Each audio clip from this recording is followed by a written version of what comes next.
l'assaut du mur de Berlin. Donc, il faut imaginer, ici il y a plein de graffitis, c'est-à-dire que c'était la partie ouest. À la partie ouest, les gens étaient libres, donc ils allaient vers le mur et ils faisaient les graffitis qu'ils souhaitaient, tu vois. De l'autre côté, côté est, c'était impossible de passer. Donc, la plupart des graffitis datent de bien après. Tu vois, on voit pratiquement pas de graffitis. Parce que à cet endroit-là, à l'est, les gens n'étaient pas libres. Et il y avait en général des grosses de fils de fer barbelés où ils ne pouvaient pas atteindre le mur. Pas de bon, pas de brûle. Pas de bon, pas de bon, pas de brûle. Donc parce que ici, juste à côté, c'était l'endroit où on faisait le marché des esclaves. Donc le mec, il disait voilà. C'est terrible. Oui, c'est ça, c'est terrible. Donc on l'a gardé ici. Autre chose, ici tu vois les architectures, ça c'est des architectures typiquement hollandaises, tu vois, typiquement, qui sont un petit peu arrondies. Et puis un peu plus loin, tu vas voir la Standard Bank, où là c'est une architecture typiquement anglaise. Là-bas, la banque. Donc ça c'est vraiment l'avenue commerçante de Cape Town. C'est un grand moment. C'est un grand moment que tu m'as fait vivre là et tant mieux, je suis content de pouvoir franchement de plus en plus évident. Voilà. Alors tu as vu, là, on a fait la rue en même pas 2 minutes, alors qu'en général c'est 15 minutes tellement qu'il y a du monde. Parce que c'est la rue des commerces. Strand. Okay. Alors Strand Street, c'était la toute première avenue construite par les Hollandais.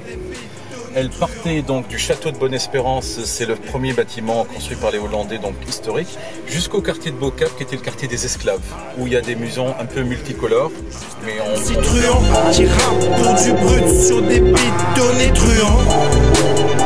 Sur des beats donnés truands. Sur les métal, sur une instru fatale. Les mamans faites rentrer les petits. Je fais péter les plombs et les cellules neuroleptiques. Kaiser, Socasso pour la phonétique. Tous les jours je prends du poids, je vais pas finir squelettique. M'en fous de ce que les types pensent de moi. C'est pas eux qui mènent jusqu'au 30 du mois. Ils sont comme des fous qui veulent prendre la place du roi. Pourtant ils ont plus de sous, mais ils veulent lire mes schémas riches. Avant la naissance, y'a jamais eu ça chez moi. Ils ont créé l'obsolescence pour qu'on consomme ça schéma. Trop de fois, je me suis trouvé dans le mauvais sens. Et mon foie haché là, donc j'ai dû réouvrir tous mes sens. Et cette fois-ci, il faudra pas chez là. Je suis pas chez là, je suis même pas chez d'art. A cappella, j'ai fait mes premières armes. Je suis pas trop fin, je suis plutôt pétard. Pas de bon, pas de brut. Pas de bon, pas de bon, pas de brut. Pas de bon, pas de bon, pas de brut. Pas de bon, pas de bon, pas de brut. Pas de bon, pas de brut. Juste un MC truand qui rappe pour du brut sur des beats donnés truands. Sur des beats donnés truands. Pas de bon, pas de brut. Juste un MC truand qui rappe pour du brut sur des beats donnés truands. Sur des beats donnés truands. MC truand, MC extraterrestre. Anti-MC puant qui veulent péter les rêves. Bien répondu ou pas, ou qui n'a pas répondu. Bref, c'est Suprême NTM. Le Suprême NTM, donc Didier Morville et Bruno Lopez, Joe Star Kouchen, ils sortent un collectif qui s'appelle le Suprême NTM à la base. Donc ils dansaient, graffaient, et ensuite sont devenus rappeurs. Même à 45 ans, 50 ans, Kouchen il danse, tu lui dis de danser, il va faire un groupe, il va faire des scorpions. Alors, pour compléter ça, c'est pour ça moi je m'identifie comme un authentique, un unique. Surtout moi c'est un parcours de fou parce que j'avais arrêté en 2003 avec mon groupe RER. On était adolescents et puis un jour on discutera pourquoi. Et j'ai repris pour des raisons aussi. Le rap c'est en moi, le hip-hop c'est en moi, c'est mon ADN. Les seuls rappeurs, donc je vais dire les rappeurs. Rappeur c'est quelqu'un qui rappe, donc qui s'exprime sur un micro. On peut dire aussi un MC, il y en a très peu maintenant. Parlons des rappeurs. Si je parle de MC, je suis même pas, je suis pas sûr si peut-être je suis le dernier MC. Peut-être je suis le dernier MC, peut-être. En tout cas, je m'identifie comme un super MC.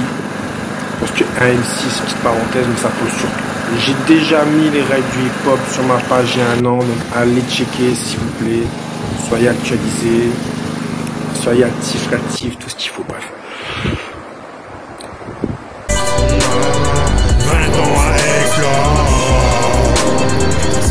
pétales restent.